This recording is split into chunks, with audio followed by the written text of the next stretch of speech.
Selamat datang di channel YouTube saya. Perkenalkan, saya Dela Saragi, mahasiswa Pascasarjana Pendidikan Kimia Universitas Negeri Medan. Pada kesempatan kali ini, saya akan menjelaskan materi tentang sistem koloid. Tahukah kamu bahwa di sekitar kita begitu banyak contoh koloid? Yang pertama, ketika kita keluar rumah, kita dapat melihat awan. Kedua, di saat kita mencuci tangan, buih yang dihasilkan pada sabun.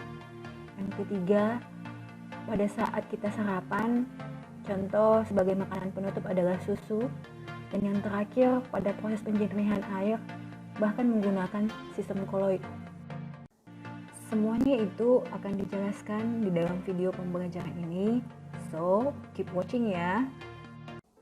Yang menjadi poin-poin penting yang akan dibahas adalah pengertian dari sistem koloid, sifat-sifat dari koloid, dan cara pembuatan koloid. Mari kita mulai dari pengertian sistem koloid. Sistem koloid adalah campuran heterogen dari dua zat atau lebih yang terdiri dari dua fase, yaitu fase terdispersi dan fase pendispersi.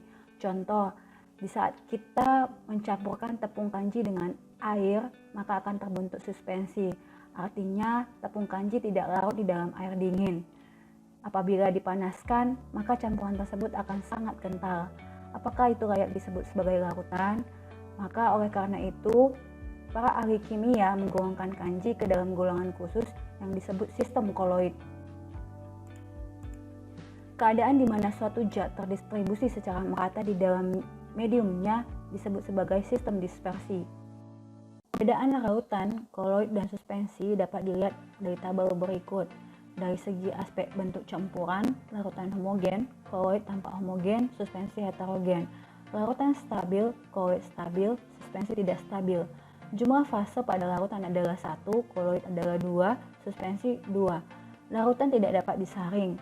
Koloid tidak dapat disaring dengan kertas saring biasa, melainkan dengan kertas saring ultra. Suspensi dapat disaring. Ukuran partikel pada larutan lebih kecil 10⁻⁷ cm atau lebih kecil 1 nanometer.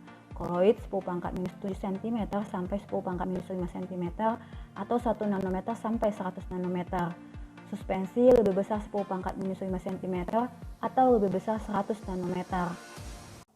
Untuk lebih jelasnya, perbedaan larutan, koloid, dan suspensi dapat kita lihat dari contoh berikut. Susu sebagai contoh dari koloid, kopi sebagai contoh dari suspensi, dan sirup sebagai contoh dari larutan. Selanjutnya adalah pengelompokan sistem koloid.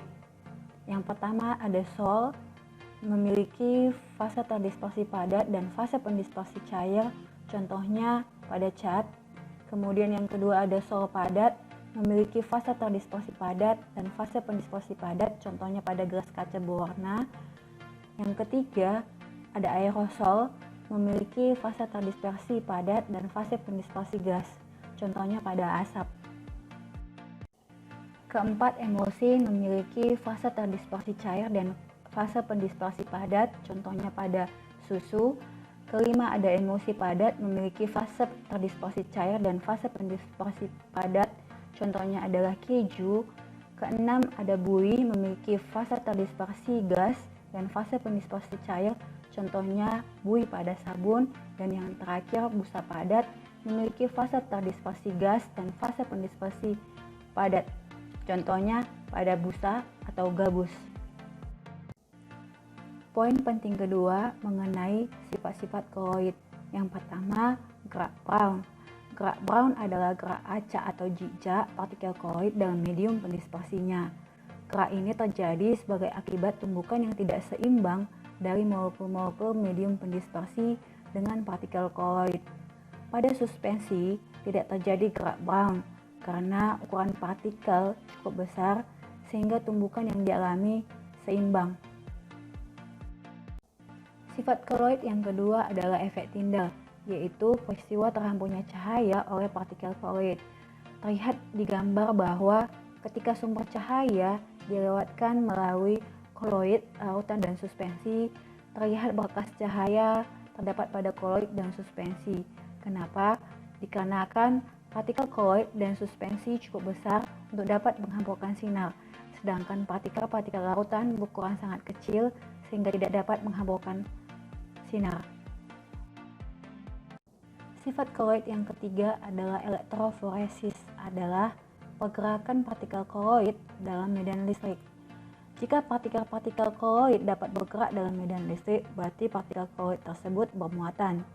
Jika sepasang elektrode dimasukkan ke dalam sistem koloid, partikel koloid yang bermuatan positif akan menuju elektrode negatif atau katode, dan partikel koloid yang bermuatan negatif akan menuju elektrode positif atau anode.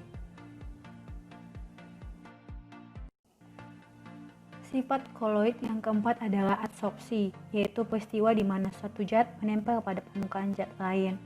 Terlihat di gambar bahwa ion H positif dari medium pendispersi menempel pada permukaan besi 3 hidroksida, sehingga partikel koloid bermuatan. Sifat kelima dari koloid adalah koagulasi, yaitu peristiwa pengendapan atau penggumpalan koloid. Setiap partikel koloid yang memiliki muatan yang berlawanan saling menetralkan dengan gaya elektrostatik hingga membentuk partikel yang besar dan menggumpal. Contoh, pada sol besi 3 hidroksida dikelilingi ion H positif. Kemudian yang kedua, pada contoh arsen trisulfida dikelilingi oleh ion S2 negatif. Poin penting ketiga adalah pembuatan koloid. Yang pertama, kondensasi, yaitu menggabungkan molekul atau ion dari lautan menjadi partikel koloid, meliputi reaksi redoks, reaksi penggaraman, dan proses penjenuhan larutan. Yang kedua, dispersi, yaitu dengan menghaluskan partikel suspensi menjadi partikel koloid.